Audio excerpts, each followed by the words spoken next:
Welcome to the 4th AMS India Manufacturing Conference. We're delighted here to be in the beautiful city of Delhi, the government and institutional capital here of India.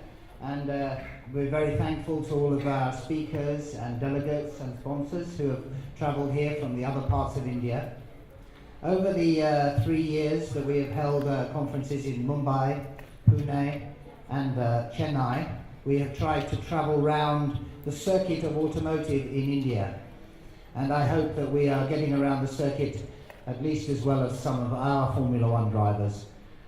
So thank you all indeed for coming, and I want to thank all our sponsors who you'll see on our signage here, great sponsor friends and partners here in India, and global sponsors, companies of course, helping us, and our media supporters. So thank you to all of those. And you will have noticed here in the hotel at the Hilton, we have a classic illustration of perhaps one of the challenges of manufacturing here in India. I've always talked about the balance of automation and labour, how we have a wonderful labour force here in India, highly skilled, highly motivated, and at very good, efficient values. And balancing that with automation is one of the great challenges of the decisions and strategies in automotive.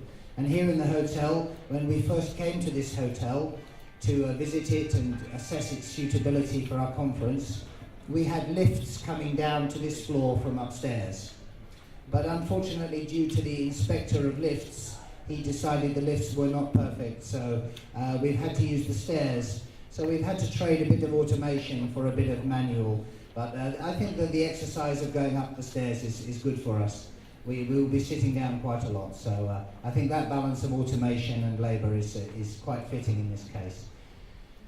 So we have some wonderful speakers from car companies, from tier suppliers, and from the machine providers who are our exhibitors and sponsors here.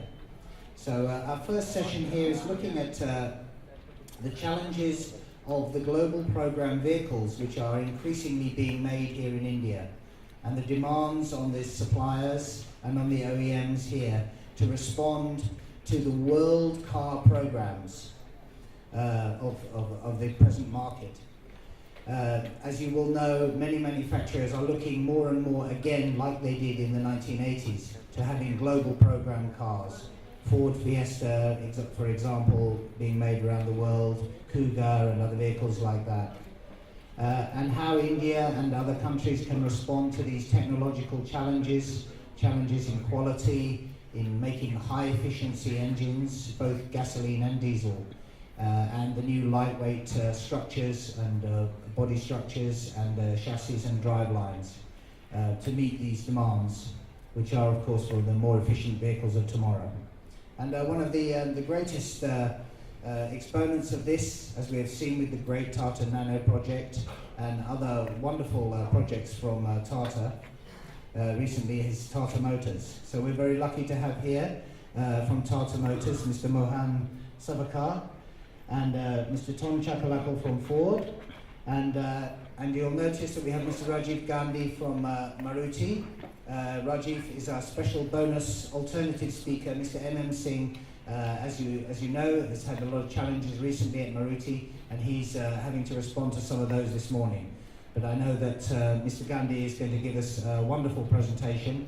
So without me talking anymore, I would like to introduce Mr. Rajiv Gandhi of Maruti.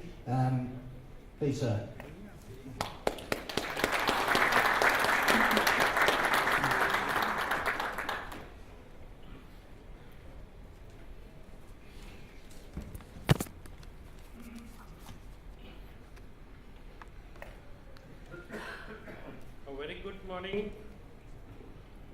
Very good morning to all of you. First of all, as he's already said, I would like to apologize on behalf of Mr. M.M. Singh, who could not make it today, regarded as one of the gurus of manufacturing in the country.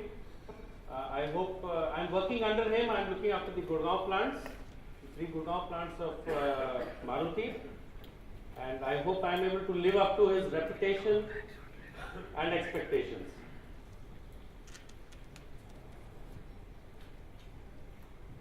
This is how I change this slide. Yes.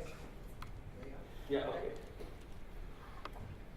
Well, I'll just touch upon a bit on the history of our company, which was started 27 years back, and we owe a lot to the leaders and the founders who laid the foundation for this company.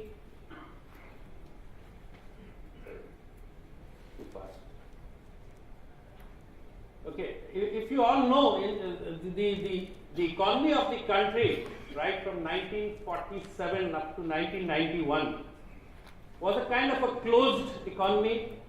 We had what we call the license Raj. We had a lot of permits, a lot of regulations, trade restrictions, and it is in this era of the closed economy that our company was established in the year 1982.